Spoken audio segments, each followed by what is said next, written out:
Okay, we are on chapter 47. Let's get started. Evangeline knew Jax would be unhappy with her going through his mail, but he was asleep and she couldn't stop. It was like drinking from the bottles of flavored water, except the only magic at play was her curiosity about Jax. The letters, sadly, did not give her any indication as to what Jax wanted from the Valerie Arts, but they did confirm that this was Jack's place of business. Most of the correspondence asked him for favors of meetings. So many people were far too eager to become indebted to him, just as she had once been. She never really thought of Jax as someone who worked exactly. His office appeared that way as well, with its disorganized bookshelves and mismatched chairs. But after spending time with him, Evangeline knew Jax was not as reckless or careless as he led people to believe. He was a calculated collector. She'd seen him cash in favors from two different fates, chaos and poison, and the letters on his desk held promises of even more.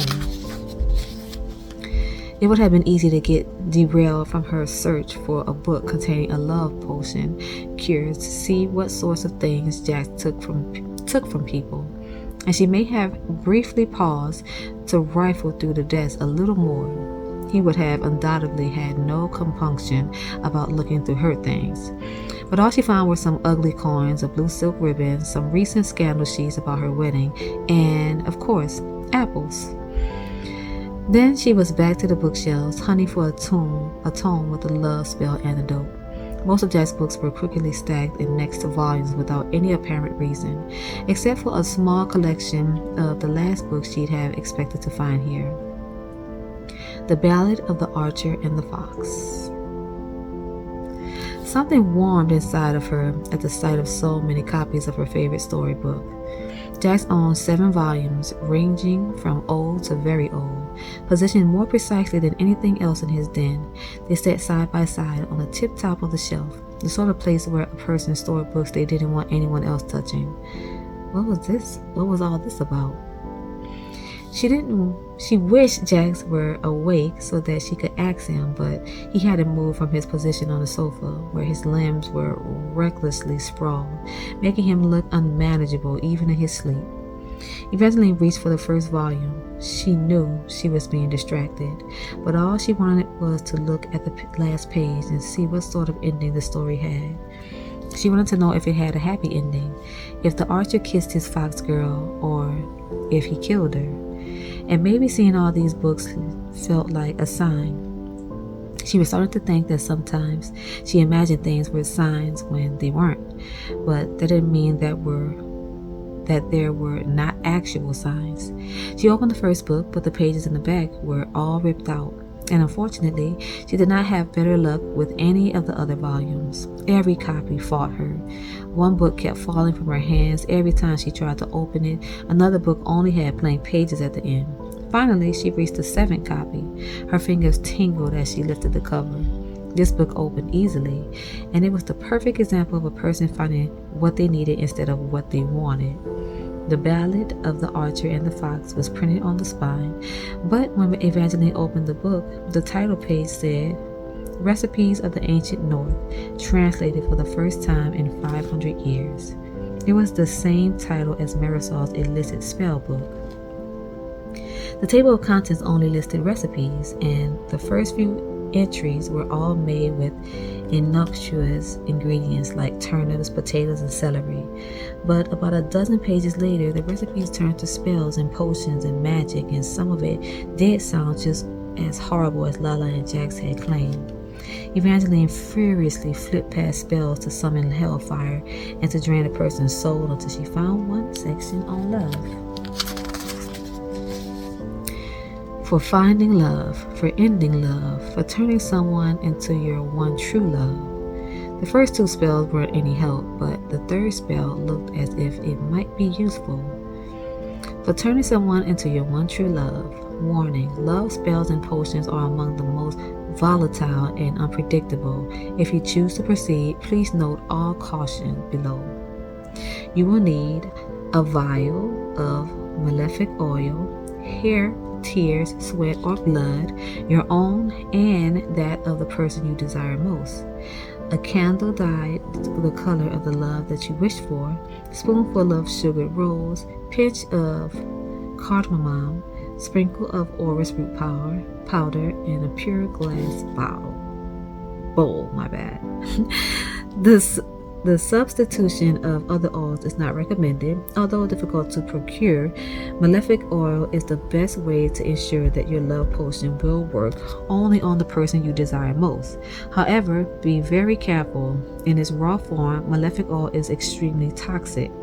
Hair is the easiest to obtain and therefore will produce the mildest results.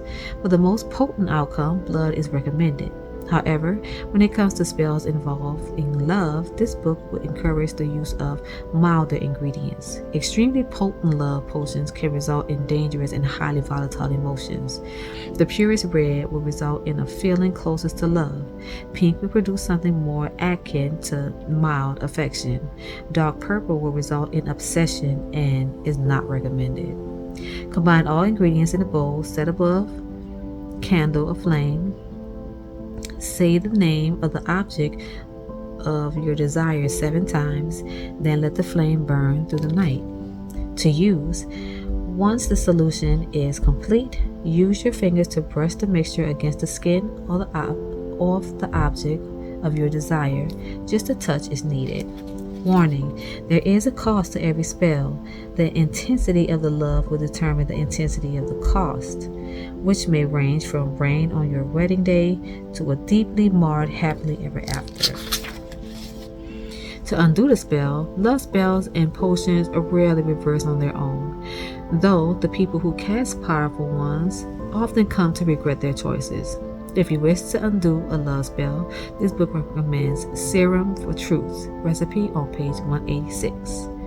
Evangeline could not flip to page 186 fast enough.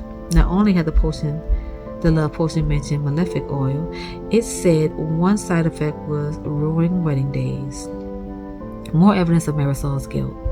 Evangeline might have been to blame for Marisol's first failed wedding, but Jax had sworn repeatedly the wolf attack that had prevented the second attempt had never been his doing, and Evangeline was finally inclined to believe him.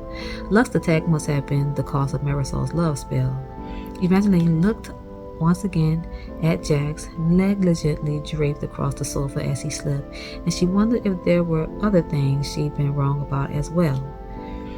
But there'd be time to ask him later. Right now, the only thing she needed to do was brew the cure mentioned in her book. Serum for Truth. Truth is often bitter, particularly when a person has been tasting more enjoyable lies. To remedy, you will need to erase the sweet taste of falsehood.